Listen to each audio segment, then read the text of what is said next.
सिर्फ नाक के नीचे इस तरह से उंगली रख के आप पता लगा सकते हैं कि आपकी जिंदगी में कितने साल बचे। जैसे अगर किसी का दाहिना नाक यानी कि पिंगला नाड़ी ही लगातार सांस को अंदर बाहर कर रही है, यानी अगर कोई लगातार दाहिने नाक से ही सांस ले रहा है तो उसके जीवन में सिर्फ 2 साल ही बचे हैं। और ये बात मैं नहीं कह रहा हूँ, ये स्वर शास्त्र में लिखी है।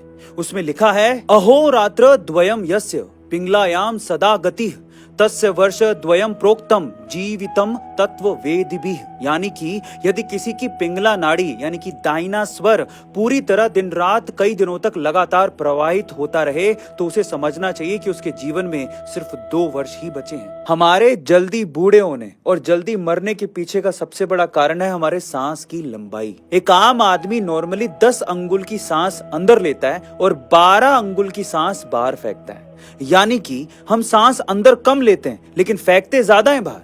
यही कारण है कि हम जल्दी बूढ़े होते हैं और जल्दी मरते हैं। स्वर शास्त्र ये कहता है कि यदि कोई आदमी बाहर निकलने वाली सांस को 1 अंगुल तक भी कम कर लेना तो उसकी काम वासना में कमी आने लगती है। 2 अंगुल तक कम कर ले तो आनंद मिलने लगता है। 3 अंगुल तक कम कर ले तो वो बढ़िया कवि, लेखक या आर्टिस्ट बन सकता है। 4 अंगुल तक कम करने पर वाक सिद्धि, 5 अंगुल तक कम करने पर दूरदृष्टि, 6 या 7 अंगुल तक कम करने पर प्रचंड वेग और 8 अंगुल तक कम करने पर अष्ट सिद्धियां मिल जाती हैं, जो कि हनुमान जी के पास थी। ये वीडियो उनके लिए जो कि ये सोचते हैं कि दुनिया वही चला रहे हैं, सब कुछ उनसे ही है। देखिए, एक बार क्या हुआ कि एक बूढ़ी औरत के पास एक मुर्गा था।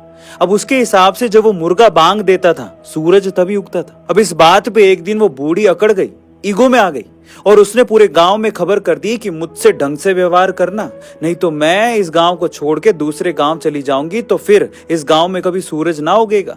गांव के लोग उस पे हंसे और उसका मजाक उड़ाया। तो इस बात पे नाराज होकर बूढ़ी दूसरे गांव चली गई। उसके मुर्गे ने बांग दी और दूसरे गांव में सूरज उग गया। तो बूढ़ी बोली कि रोएंगे ये सारे, हम मेरे नाम की छाती पीटेंगे। यही हाल है आजकल सबका, जो ऐसा सोचते हैं कि उनके बांग देने से ही सूरज उगेगा और दुनिया चलेगी। कईयों को तो ये लगता है कि मैंने ही दुनिया बदली, मैं ही चला रहा हूं सब कुछ, मैं ही हूं करता धरता। अरे 5 दिन घर पे बैठ के बाहर निकलोगे तो तुम्हें पता लगेगा कि दुनिया तुम्हारे बगैर भी वैसे ही चल रही है। तो किस बात की अकड़ लेकर घूम रहे हो भाई? तुम्हारे कारण परमात्मा नहीं है, परमात्मा के कारण तुम हो। तो अपनी अकड़ को थोड़ा ढीला करो, क्योंकि तुम्हारे होने ना होने से ये दुनिया रुकने नहीं वाली है। चीन का एक आदमी 165 सालों तक जिया, 165 सालों तक। अब उससे किसी ने सवाल पूछा कि भैया आपकी लंबी उम्र के राज क्या हैं? तो उसने 2 राज बताए। पहला कि वो नाभि तक भर के पूरी तरह से सांस लेता है और फिर पूरी तरह से सांस को छोड़ता है।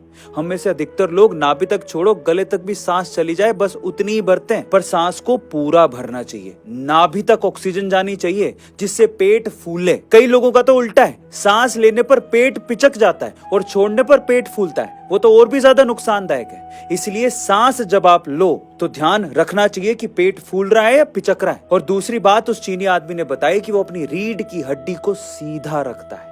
अब दोनों बातें दिखने में मामूली लगती है, लेकिन प्राणायाम में यही सिखाया जाता है, लंबी सांसें लेना और रीढ़ की हड्डी को सीधा रखना।